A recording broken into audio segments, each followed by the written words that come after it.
Now let us look further into the structure of the atom. In class 10 you have learned that there is a nucleus. There is a nucleus which is positively charged. Electrons are revolving around the nucleus in particular shells which are K, L, M and N. And further dividing these shells into subshells. That is, firstly when the electron is moving on the shells, don't think that there is a particular line around the nucleus on which the electron is moving. No. The electron is present around the nucleus in an electron cloud. And this cloud means that which has the probability of finding the electron. So the electron cloud, we will look for the electron. So this line is not a particularly curved line. On the curved line there is an electron cloud where probably the electron is present. So how do we find out where the electron is present? Because the electron is moving with such a high speed, you cannot pinpoint where the electron is. The moment you find out, it's gone to some other place. So we'll say that probably the electron is present here. So the shells were K, L, M, N. By 2n square also you found out that the first shell can hold 2 electrons, then 8, then 18 and then 32 electrons. Further dividing them into subshells which are called S, P, D and F. S can hold 2 electrons, P can hold 6, D can hold 10 and F can hold 14. So that means K can have only one subshell which is S. Whereas the L1 can have 2, S and P both, because S will have 2, P will have 6. So S plus P, which will be 2 plus 6, will become 8 electrons. In M I can have S, P, D all three, because 2 plus 6 plus 10 will become 18 electrons. In N I can have S, P, D and F all. So 2 plus 6 plus 10 plus 14 will give me 32 electrons. So we say that the first shell contains only S, then SP, then SP and D, then S, P, D and F all are present in N shell. Now these subshells SP, D, F also have a particular shape. The S subshell is spherical in shape. P can have a dumbbell shape. Now the spherical, like a ball, in whichever area I move it remains spherical. So we'll say its orientation is only one. It can be in only one. Orientation means in space how is it looking. So in space this orientation is only one direction. So in this case the dumbbell can be put this way or this way. So x-axis, x, y and z I can say. Px, Py and Pz.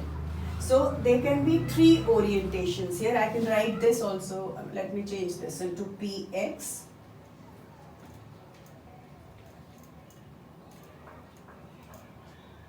No. Py and this is Pz. So in 3 directions I can move the dumbbell. So it will have, I'll say it has 3 orientations. In 3 directions it can move, which will be known as orbitals. So first shells, further divided into subshells, and in the subshell, in what angle is the electron cloud present? I said this is the electron cloud.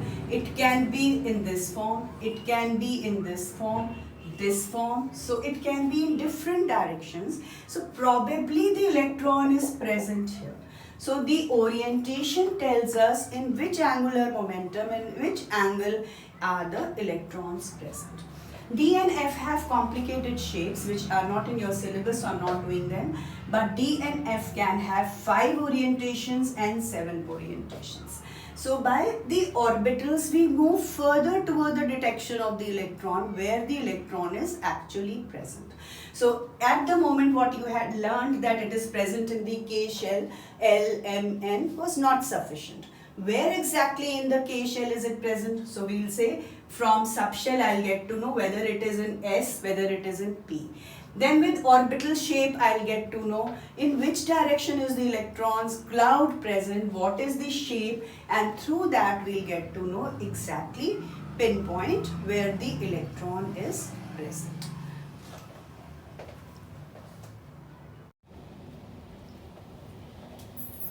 Now look at another concept which is quantum numbers. Now whatever we have done till now, when we said that there is a nucleus around which, this is the nucleus, around this are the shells, and you have learnt about KLMN shell. KLMNN, this was the nucleus. So I'm just changing them into numbers. When I say quantum numbers, these were alphabets. So we'll no longer call them as KLMN, but call them in numbers. So the principal quantum numbers, see PAL I have written, the principle of your school, not PLE which was the principle of some theory. It's not that. This is principal quantum number, which is the main quantum number. So the main quantum number is KLMN. We are not calling them as alphabets now. I'm calling them as 1, 2, 3 and 4. So this is the number. And we're going to depict it as N. So principal quantum number is N, depicted now as 1, 2, 3 and 4 here. And which is going to tell me the energy of the electron. You know when the electron is present here, what is the energy? If it moves here, energy increases. So from different shells we get to know what is the energy of the electron. The second is called azimuthal quantum number. Azimuthal quantum number is telling you about the subshell and it is being depicted by L. The subshells were S, P, D and F, but I have to change them into numbers, so it is 0, 1, 2, 3.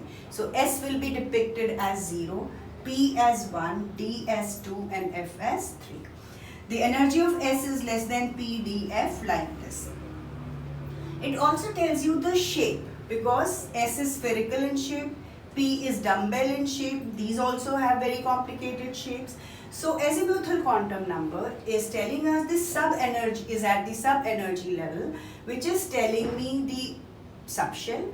It is also telling me the shape of the electron cloud, whether it is spherical or dumbbell. The third quantum number is called magnetic quantum number.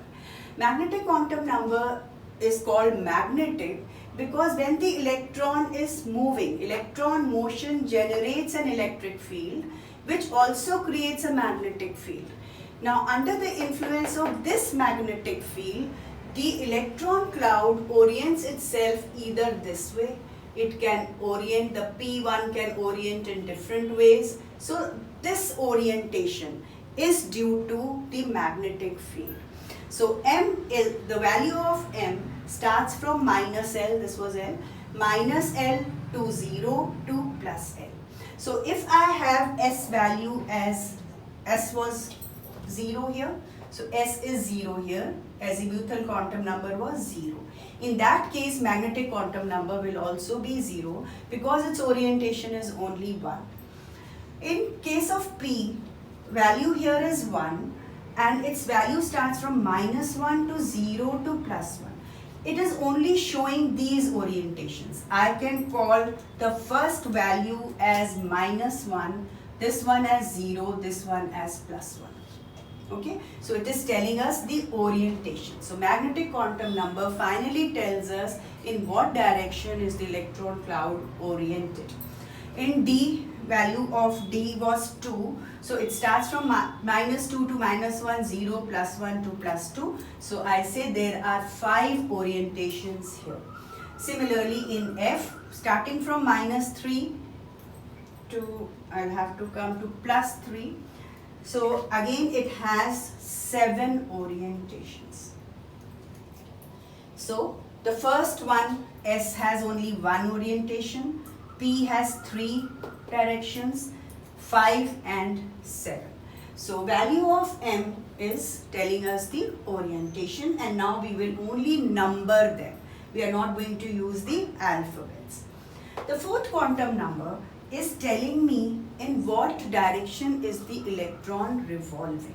So electron is revolving around the nucleus this way, is also spinning around its own axis. So when it is spinning around its own axis, it can be in clockwise direction or it can be in anti-clockwise direction. So we show it by plus half and minus half, clockwise, anti-clockwise. Can also be shown with arrows, clockwise, anti-clockwise. The value half and half has been taken because there is a probability of it moving 50% on this side, 50% on this side. So that is why 50-50% is given here. Now with the help of all these 4 quantum numbers, we are actually going to pinpoint, we are actually going to be closer to the address of the electron. When you had learned that principal quantum number, that electron is present in K, L, M and N, you had actually learned nothing. It meant that if I ask your address, you will tell me your address is India. Is that enough? No. So how we are moving further? When you say you stay in India, you stay in Lucknow, you stay in Aliganj, you stay in B42. So 4 things you are going to tell me, only then your entire address is known. Similarly here, when we want to find out the exact location of the electron, we say that it is present, say, in the S shell. Then I'll say S contains S and P both. Where is it present? Is it in S? Is it in P? When I get to know where it is in, say, P, if I know it is in P subshell, then I look for magnetic quantum number and see whether P is inclined this way, this way, this way. These 3 orientations will also tell me where the electron is present. Finally, is it spinning in clockwise direction or anti-clockwise direction? So like this, with the help of quantum numbers, we get to know the exact location, address of the electron. Although electron is moving with such high speed, so all these values are so difficult to find out, and yet closer are we to the address of the electron with the help of quantum numbers.